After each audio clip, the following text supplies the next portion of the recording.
Pembatasan sosial berskala besar PSBB di Jakarta akan berakhir pada Rabu besok dan rencananya Gubernur DKI Jakarta akan mengeluarkan kebijakan terkait penanganan kasus COVID-19 di Jakarta. Dan saat ini kasus baru COVID-19 di Jakarta tetap tinggi dan untuk membahas hal tersebut langsung kami bergabung dengan epidemiolog UI yaitu Bapak Tri Yunis Miko Wahyono. Selamat siang Pak Miko. Selamat siang. Baik Pak Miko, salam sehat selalu. Kalau kita melihat dari jumlah pasien COVID-19 di Jakarta semakin tinggi pertumbuhannya per harinya. Bagaimana Bapak melihat hal ini, terutama dengan testing rate yang ada di Jakarta? Ya, jadi saya memakai patokan positivity rate. Kalau positivity rate puncak kasus yaitu terjadi pada bulan April, yaitu 14%.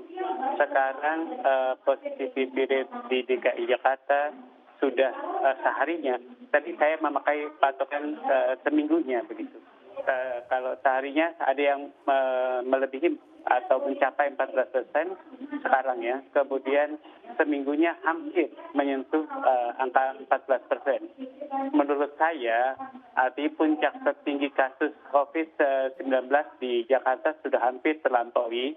Jadi 14% itu kemudian sebaiknya pada besok tidak dilanjutkan transisi, harus dilanjutkan dengan PSBB yang serius. Baik, jadi PSBB yang sebenarnya PSBB yaitu pembatasan sosial berskala besar, pembatasan sosial ya, dan tidak dilakukan lagi pelonggaran sosial.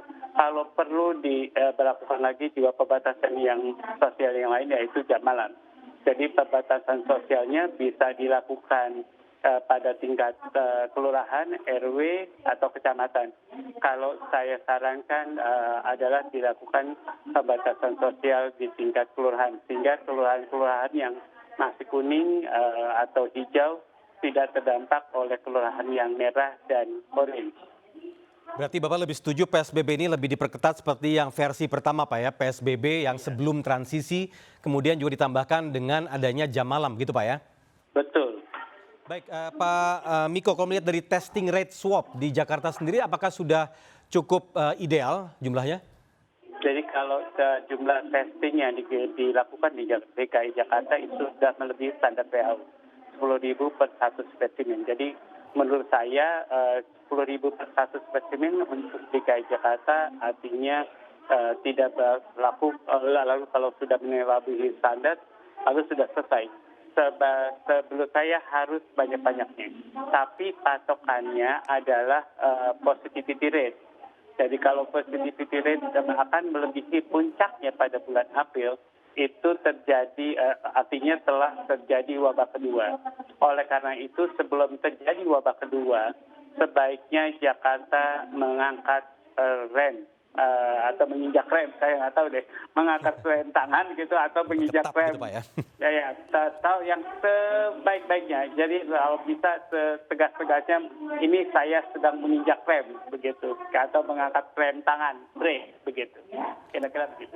Ya Pak Miko, ini ada masukan juga dari Dinas Kesehatan DKI Jakarta yang menyatakan bahwa jika ada orang yang kontak erat dengan orang yang positif, maka tidak perlu PCR namun bisa melakukan isolasi mandiri selama 2 minggu. Apakah betul seperti itu atau tetap harus swab?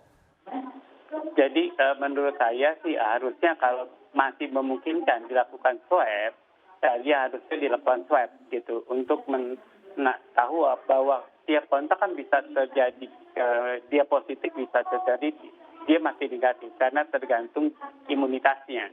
Tidak selalu begitu kontak menjadi positif. Jadi sebaiknya dilakukan swab agar tahu pasti dia positif atau negatif, kemudian dia melakukan isolasi kalau positif. Kalau dia negatif tidak perlu begitu. Jadi jangan membatasi gerak orang hanya karena kontak begitu. Kira-kira.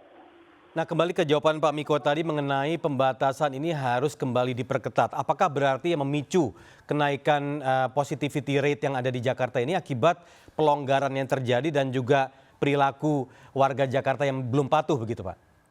Ya, jadi ini efek dari semuanya begitu Pak. Baik itu karena pelonggaran yang dilakukan yaitu pelonggaran sosial, ya, nah kemudian sepeda santai, kemudian bioskop dibuka, kemudian mal dibuka, tempat wisata dibuka, itu artinya terjadi pelonggaran sosial.